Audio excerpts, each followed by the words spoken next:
দর্শক, এই মুহূর্তে আপনারা দেখতে পাচ্ছেন যে পরিবেশটি আসলে সরাইল নির্বাহী কর্মকর্তার বাসভবনের সামনে আমরা দাঁড়িয়ে আছি।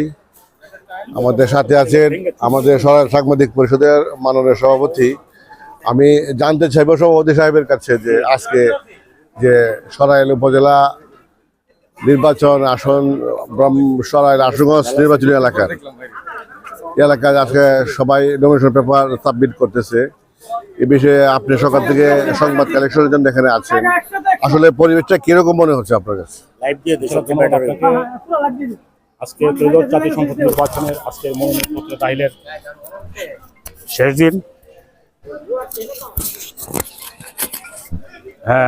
এখানে সবাই নমিনেশন পেপার জমা দিচ্ছে। এই মুহূর্তে আমাদের মাঝে উপস্থিত হচ্ছেন স্বতন্ত্র প্রার্থী রুবিন ফারহানা। এইমাত্র আমাদের ইউনো মহোদয়ের গেট অতিক্রম করবে। এবং এই ইলেকশনের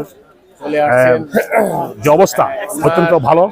মিডিয়া কর্মীরা ইতিমধ্যে প্রবেশ করেছে, আমরা এর আগে থেকেই অবস্থা নিয়েছি। এখানে আসলে ওনার সাথে অনেক মানুষ এসেছে।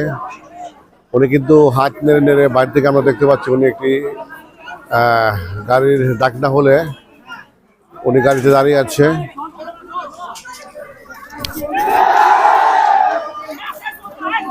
উনি কিন্তু অনেক মানুষ নিয়ে নির্বাচনী এলাকায় হাজির হয়েছেন।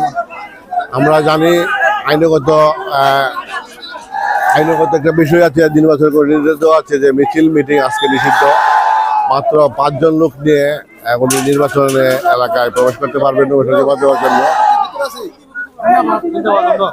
দর্শক, আপনারা দেখতে পাচ্ছেন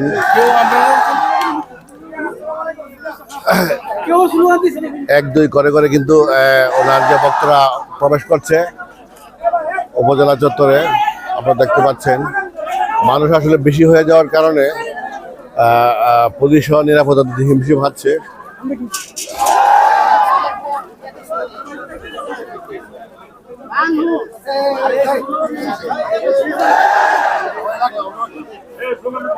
ধন্যবাদ।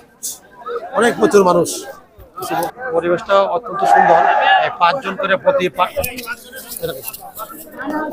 করে প্রতি প্রার্থীর ঢুকতে দিচ্ছে এবং তারা নমিনেশন সুন্দরভাবে দাখিল করতে পারছে। এখানে কোনো বিশৃঙ্খলা নাই। তবে সবচেয়ে বেশি আমার মনে হচ্ছে যে রুবিন ফারহানা যে আসছে, ওনারটা প্রচুর লোকজন আছে, অনেক লোকজন দেখা যাচ্ছে। পরিবেশ খুব শান্ত, ভালো আছে। যে আসলে গেট খোলার চেষ্টা করছে, কিন্তু উপজেলা নির্বাহী কর্মকর্তার আদেশ বা নির্বাচন কমিশনের আদেশ যে উনি আসলে গেট খোলা সম্ভব না, কারণ 5 জনের বেশি প্রবেশ করা নির্বাচনী এলাকায় বা যেখানে জমা দিবে অফিসে আসা নিয়ম নাই, আইন শৃঙ্খলার অবনতি করতে পারে। দর্শক, আপনারা দেখতে পাচ্ছেন এখানে কিন্তু একটা মোটামুটি ঝামেলার সৃষ্টি হয়েছে। আমরা আগেই আশঙ্কা করেছিলাম যে রুবিন ফারহানার সাথে লোক অনেক আসবে, হয়তো সমস্যা হয়ে যেতে পারে।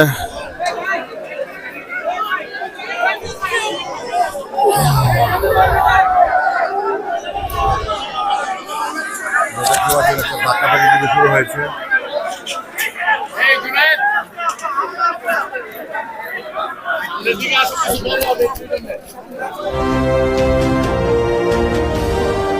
আপনারা দেখছেন SN TV।